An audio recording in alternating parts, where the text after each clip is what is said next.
Oh, bless the USPS. It is package day, and we have some small packages, all boxes, to go through. Now I'm going to be nice and careful with these boxes so that I can recycle them in the sense that I can perhaps reuse them. Because these are some nice looking boxes. And I've come to the realization that on some of those past unboxing videos, especially on those envelopes, I could have taken the unboxing process with a little bit more care, and then I could have reused some of those for my own purposes.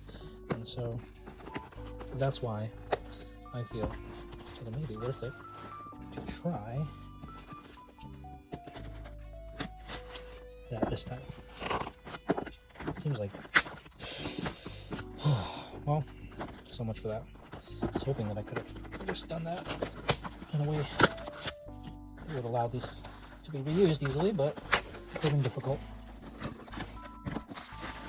Packing slip in there. This is quite a bit of bubble wrap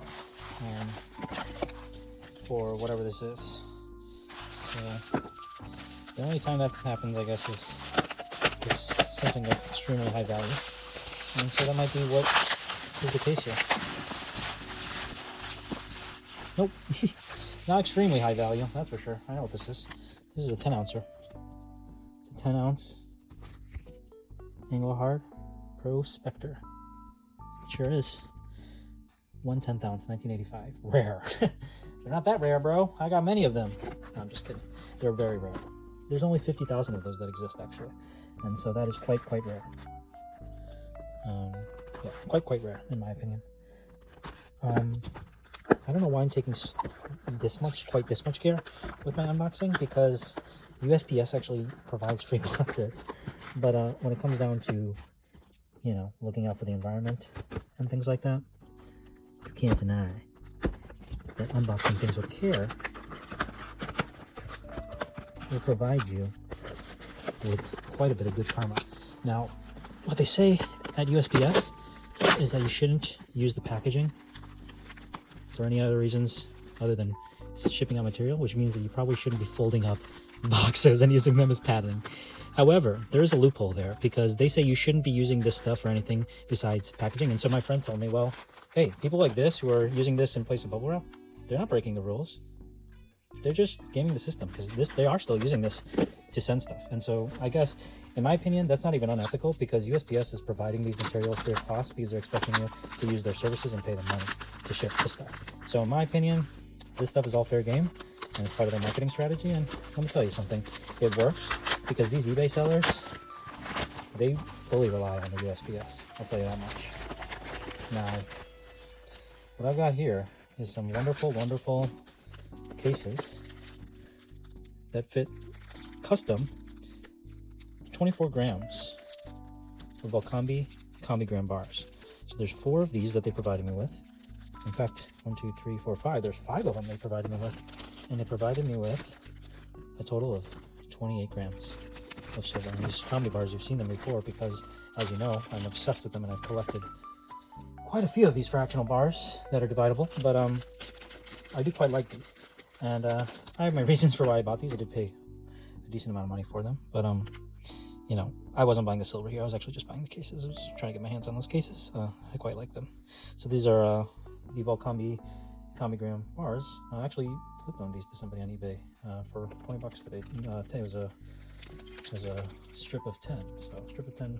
So that's $2 a gram. Not too bad.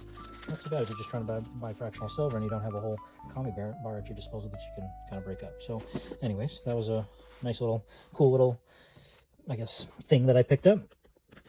And let's take a look. Let's see what's up next. I was actually pretty proud of myself with that last unboxing, because barely damaged anything. So that box could be recycled.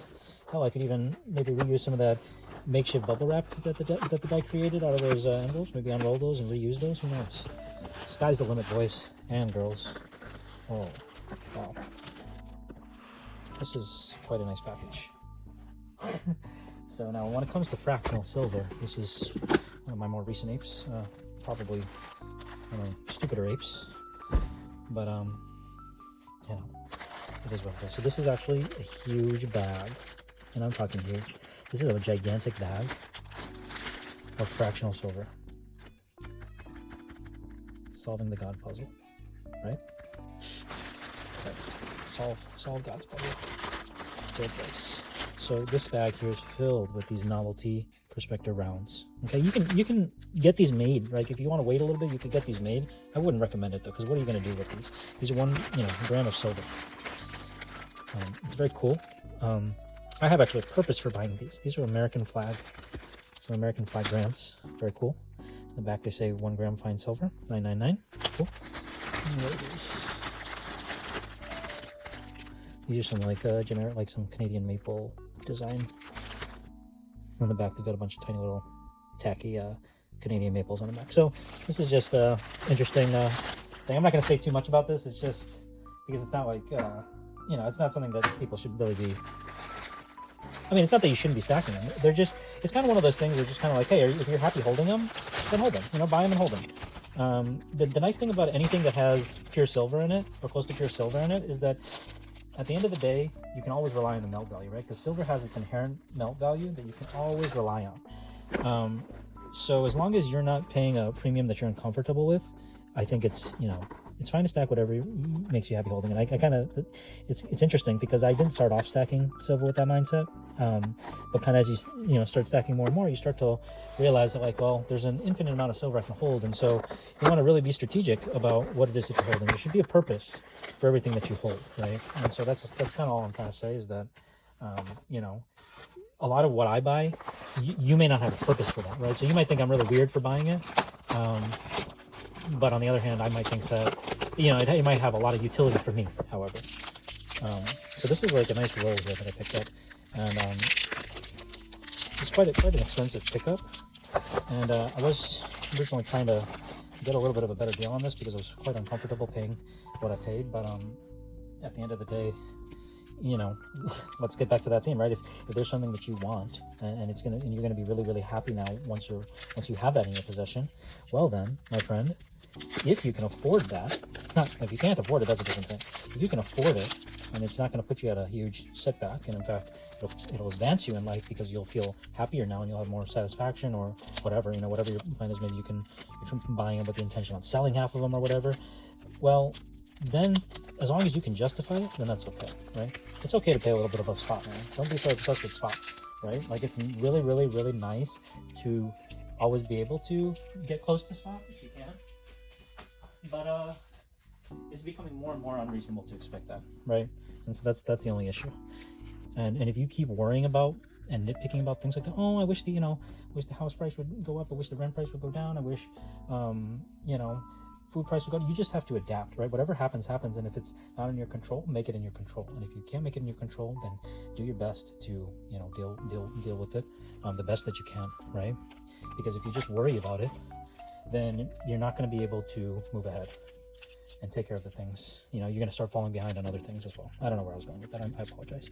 So this is like, I cannot tell you how excited I am about this, because I don't know if this is false rarity or if somebody is sitting on a bunch of these and either lost them or is really just trying to milk it for what it's worth. But irregardless of that fact, if that's even a word, I don't really care, because I know regardless, even if there's some manipulation going on, 75,000 of these exist. These are 1983 rounds, okay? And so I've gone through hundreds, gone through hundreds of Prospectors, and this is the first time I'm coming across a 1983, and let me tell you guys, this is mint. This is beautiful. And the 1983s have the E logo on it, so it's the second year of 3 years where Engelhard had the E logo, iconic E logo, on the reverse. 1982, 1983, which is this year, and 1984 are the 3 years where you can find this. So that means there's only 225,000 Prospector rounds that are 1 ounce with the E logo on them. Or actually any Prospector rounds, because only the 1 ounce Prospectors have the E logo on them, and they're only minted across 3 years, 75,000 each year. And for whatever reason, Voodoo, business, hoarder, person bought a bunch and lost them all. Somebody was an idiot and melted them up at a refinery or used them to make jewelry. I don't know what it is, but 1983 Engelhard Prospectors are extremely difficult to find. And so, you know, that's a 1983 as well. 1983. 1983.